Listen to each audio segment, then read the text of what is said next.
towards the end of this session, we'll be taking up a Q&A session. We have one person from the YOCKET team today who has joined us, who would be taking up all your questions. All right. And before going ahead, I can see some people asking whether we'll be covering detailed sections in today's session. So not really. We won't be going in depth with every single stream that is available in MS and CS topic. However, we would be touching up all the topics, on a broader basis, because practically it won't be possible to cover each and every topic in depth in this small session of 30-35 minutes. Also, requesting everyone to keep their questions ready, but not drop them in the chat box. After this particular presentation of 15-20 minutes is over, we'll be keeping up the quorum open for everyone to drop in their questions, right? So I'll suggest all of you drop your questions at that time. On that note, let's begin with today's session. So, MS and CS, the computer science field, it has been a constantly evolving field. Especially if you look at the past 15-20 years, you would see that the field has evolved multifold, right? Today, there are a lot of opportunities available in this particular field of computer science. There is ML, there is AI, there are robotics is there, cybersecurity is there. Lots and lots of things have been evolved in this particular field. And the best part of computer science being that as we move ahead in this technologically driven world, the opportunities are just gonna keep on increasing, or the current opportunities will see lot many branches under them. So that's basically the potential of this particular field. And in terms of job opportunities, this field has endless job opportunities.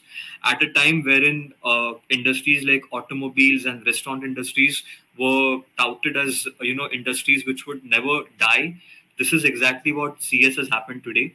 Due to the endless development in technologies, computer science has become one such field that is definitely not going to die for at least a century. So that's the potential of this particular field. Now, students are actively inclining themselves towards technology, which is a great thing, not just from the job perspective, but also from the technological advancement perspective. And universities offer expertly curated courses for this particular purpose, right? But the question is how to select one of those best universities. Now, let me share a list of some top universities from the world. Now, don't get disheartened if you have started your research already and if you're not able to see your university in this particular list. Here, we are only talking about the topmost universities in the world that you can find. So, here's a list. MIT tops the particular ranking. Stanford follows it. Then comes Carnegie Mellon. There is NU. Singapore, there's University of California. So these way, if you're aiming for only the topmost universities, which you should ideally do, but then given the fact that not everyone would be having a star-studded profile, so for that reason, there are other universities as well in various other countries, and we'll be covering them. However, right now, what you can see on the screen, you'll find out most of these universities are from the US, followed by UK, and then one university from Singapore as well. However, what should I consider while selecting a university for MS and CS? Right now, you know that there are a lot of courses, a lot of branches available under MS and CS. We just looked at some universities that are topmost in MS and CS, but how to actually shortlist these universities while choosing a particular course under MS and CS, right? Now, let me share some personal experience when I was in the process of shortlisting universities, and I was making up an Excel sheet and writing all my factors. I was taking into account factors like living expense, how are the part-time opportunities around that particular region, and all such things, rankings, etc. However, one thing I realized quite late is that apart from these, when you're talking about universities specifically, some more points need to be taken into account. Now, all the 5 factors that you're seeing on screen right now, you might have taken into account some of those factors, but I'm sure none of you would have considered each and every single factor on the screen right now. If you have considered, do drop the same in the chat box. Let me know that actually you have considered all the 5 factors while shortlisting your universities. I would really appreciate it. But for all those who were in my place, had considered some factors, not the rest, let me just go through these factors one by one. The first one being academic reputation. So the things that experts say about the institution, plus the all the results of the particular institution, that helps you understand the academic reputation. Very important because CS is a course which is constantly developing, and you would definitely want to study from such a university which keeps on updating its curriculum, which is delivering great results in terms of the students it is producing after the students complete their master's course. So from that perspective, academic reputation becomes definitely very important. Followed by academic reputation, if you find universities, 2 3 universities where you think the academic reputation is almost similar, then you can filter your search by the second point, that is the faculty student ratio. Now you would all prefer to be in a classroom wherein the student to faculty ratio is not very high. A very high ratio could be what we find in a lot of Indian colleges, wherein there are like 100 people in a classroom and one professor teaching the entire classroom. This scenario changes when you move abroad. You have shorter groups of around 50 60 students. Sometimes it's even lesser, and again it can change depending upon what stream you're going for. There's a higher possibility that data analytics might see a bigger batch. It could be around 60 to 80 people, whereas robotics, if the university is very peculiar regarding choosing the students, you might see a very smaller batch of 30 to 40 as well. Again, this keeps on differing from university to university. But then if you're stuck with, let's say, with 5 6 universities with the first point, you can filter them down with the second point. Again, if you see there are a couple of universities which are clashing on the second point, the next best way to evaluate them is to understand the infrastructure. Now, MS in CS is one such course wherein the infrastructure, not just the physical infrastructure, but also the technological infrastructure of a university matters a lot. What kind of facilities can the university provide you? Let's say if you're going for robotics, if you're going for cybersecurity, how are the internet bands in the university? Or in terms of robotics, what are all the technical opportunities that the university can provide you? These things become very important. And for that reason, infrastructure becomes a very important aspect. Apart from that, after these three key factors of academic reputation, faculty student ratio, and infrastructure, the next thing that you would obviously think of is what kind of job would you end up getting from a particular university. Now in US or in any country for that matter, every employer has their favorite picks of universities. Let it be whatever whatever country be it. There are certain employers that prefer to hire from certain universities. So let's say we talk about employee reputation first. So any university with a bunch of experts as teachers will get full points for employee reputation. And there could be possibilities wherein, let's say, for the ML stream, the machine learning stream, the employer in a particular country would want to hire from a particular university as well. But for AI, they might not hire from that university. They might choose university B over university A. So that way, you need to be very clear. You can search for YouTube videos. You can read articles to get more clarity on this particular point, because universities themselves will definitely not list these things on their official website. And last but not the least, the international students. In the end, apart from all the other factors, you're also going to get a good mix and a good exposure, a cultural diversity in your destination country. So you would want to have a good mix of international students in your dream university. So that's again a factor you should take into account. Now, before moving forward to how you should create your profile and update your profile as per these requirements, take into account this. Let's go through this important factor of in terms of countries, which all countries are have the best universities for MS and CS courses. So US, we already saw there is Harvard and Stanford. UK, Oxford and Birmingham tops the list. For Canada, University of Toronto and University of Atlanta tops the list. Australia, you'll find Queensland University and Canberra. And for Germany, you'll find Braunschweig University and also University of Berlin, right? So what I'll suggest is you take a screenshot if you just want it for your reference. And when you start researching your own universities, keep these universities as the benchmark. And if you, let's say, are planning for tier 2 universities and all that, then make sure that you are taking into account these universities first, these benchmarks first, and then compare any other university with this particular benchmark. I think that would be a great way of understanding whether, even if your university is not top ranked, whether it's good enough or not, right? Now let's come to the second last factor of today's session, which is on what are the minimum prerequisites to get into some of these top universities for the MS and CS course. Now again, keep this thing in mind that you should have an optimum balance of all these factors in your profile. It's fine if you're not the the top ranker in your college. If you can compensate that with the other few factors, then that would create a really good balanced profile, which would definitely give you an edge in the shortlisting, in the shortlisting and the admission process. Let's begin with the GPAs first. So, a GPA of 3 on a scale of 4, or in percentage terms, anything above 85% would be, it would be a great profile. Secondly, if you have a research paper experience, that would be even great. Research paper experience you could have from your university itself. In your curriculum, if you were required to make a research paper in your final year, that is great. Or else, if you interned, if you were a research intern anywhere, and if you have helped someone else to complete their research, then even that counts a lot. Then comes the tests, which is GMAT or GRE. Again, country-wise and university-wise, this might differ. Plus, a lot of universities for the fall 22 intake are offering GRE and GMAT waivers as well. So make sure that you have done proper research for those things. But again, these tests would be definitely required, and a score of, let's say, 320 plus in GRE would prove to be a really good score if you are planning some of the top universities for CS. And then comes your TOEFL or IELTS exam, whichever is applicable as per the country or the university. The minimum scores for all these exams are as follows. As I said, for GRE, anything above 320 would be good. However, for some decent universities or moderate universities, even a score of 292 plus would be good.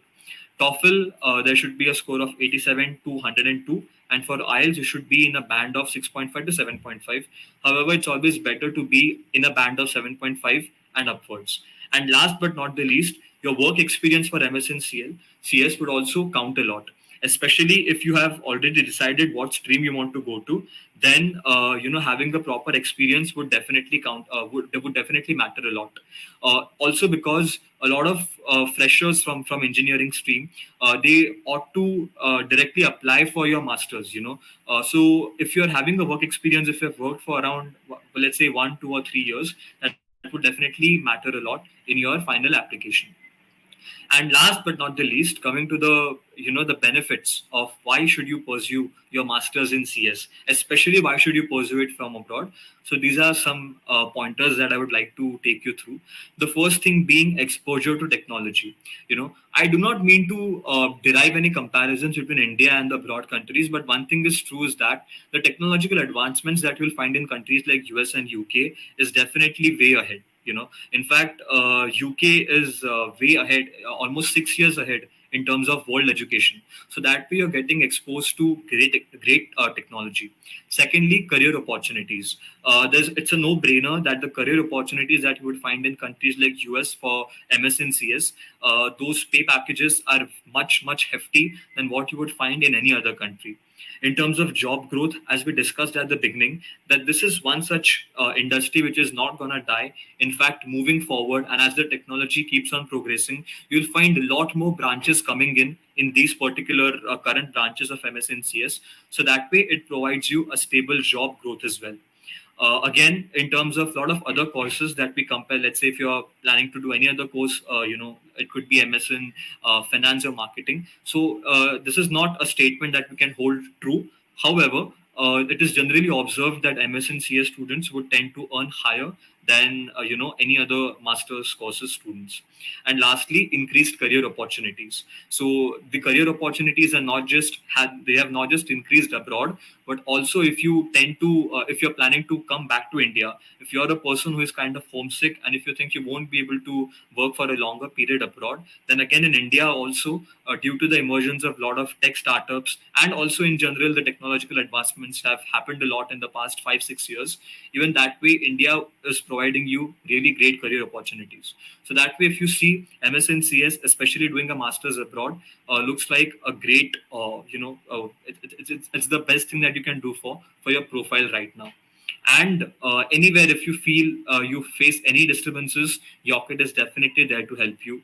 Our free tools like University Comparer, University Connect, Student Connect, etc., can help you get in touch with students who have been in your place, who have similar profiles. You can check out the YOCKET Connect tool, from where, let's say, if you want to go to a particular university, let's say CMU, Carnegie Mellon.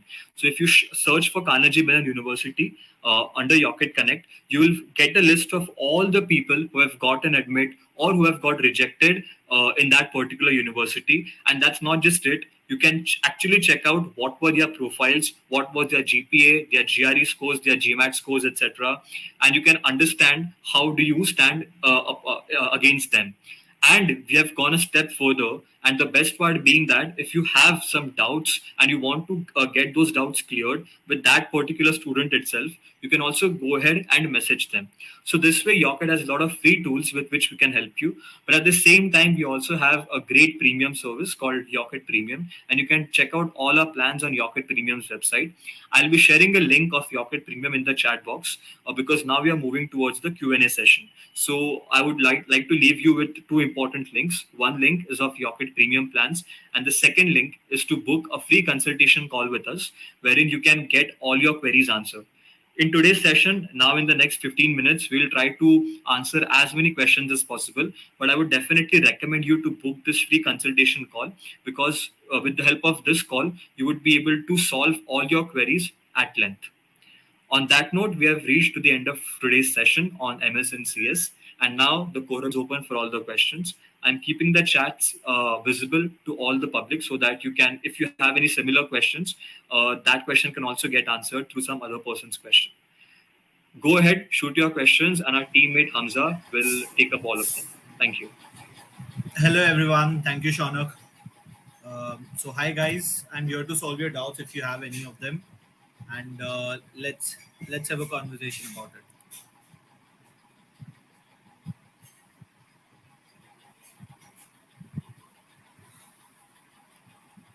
So, Aditya, answering first your question. There are multiple things associated with the entire profile or the application when there is a kind of a relative field switch as well. I understand that EC is not that far away from a CS background, but a lot of other things will matter when there is a field switch. Just a 3-point CGPA with 2 years of work experience as a system engineer will not justify or will not really make us understand what kind of profile you'll have to build up in order to get into a good university.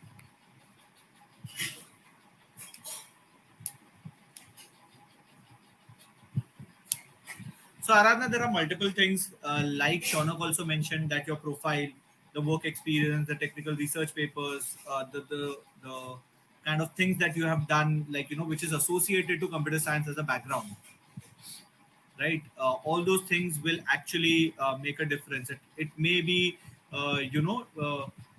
internships. It may be any course from say Coursera, Udemy, Microsoft, Oracle. All those things. The entire profile that you build up, which is associated to the domain of CS, will actually help you make your field switch a little easier.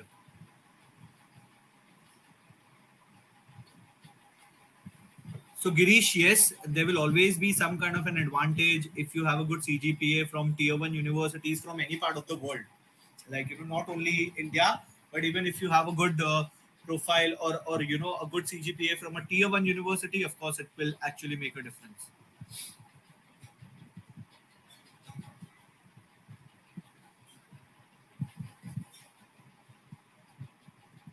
So Hemant, of course, it will help you, right? Because MS and CS again comes as a degree to you, which is the reason why you will be able to switch your jobs much easier. I can tell you that for sure.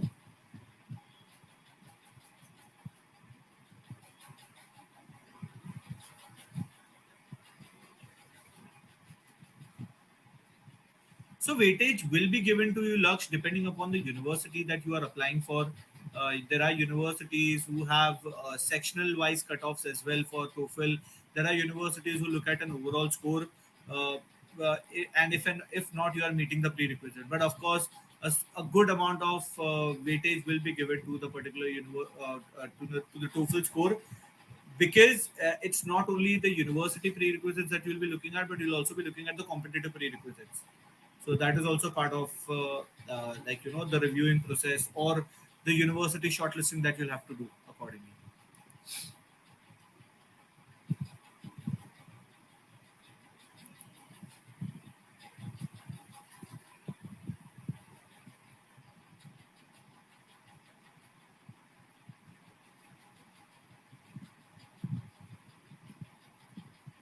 So Shoaib, this is a very very university specific question that you have asked. So I would suggest, in fact, I wouldn't be the right person to tell you, because like I said, a a CGPA is not the only thing that will actually make a difference of any particular application in any university. So, this is again very subjective. I would request you to book a consultation call with us and let one of our advisors help you out with the specific query that you have.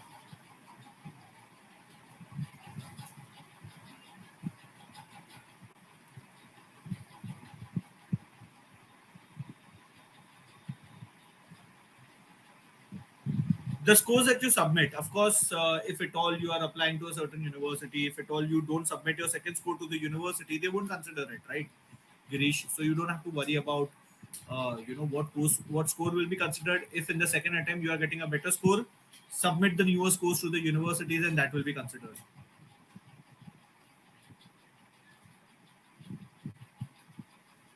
So Srihari, WES is the most easiest way to get your CGPA out of 4. So WES evaluation is one of the most widely used and I would say a good method or good way to get a CGPA out of 4.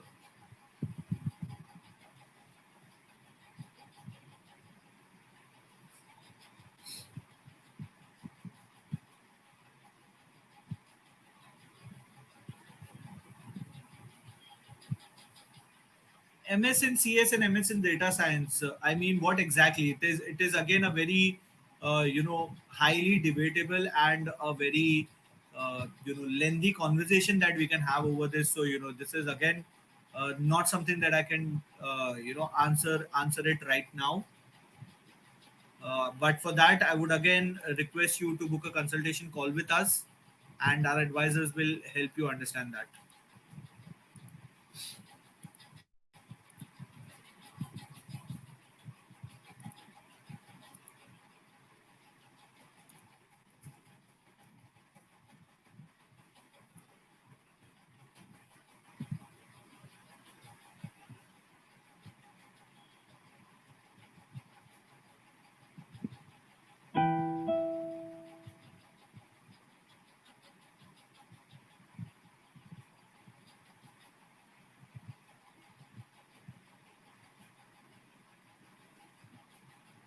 So Aradhna, if the gap is very well justified, I don't see it as a problem as long as you are making use of that gap as well. I mean, if you were just sitting there idle doing nothing, it's basically, let's not put it that way, but yeah, you'll have to justify that gap, that how exactly you are productive during that gap, and as long as your reason is justifiable, I don't think so it should be a problem.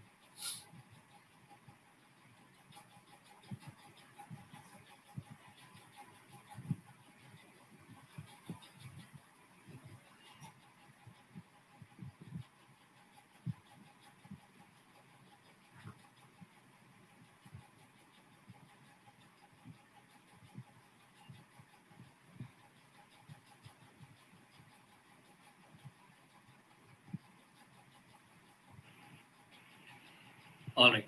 I think we have got a lot of questions, and we aren't getting any new questions or any more questions in the chat box now. A lot of questions, Shaunak, are repeated, the same question, and which are a little specific to their profile, and they require a one-on-one counseling session for that.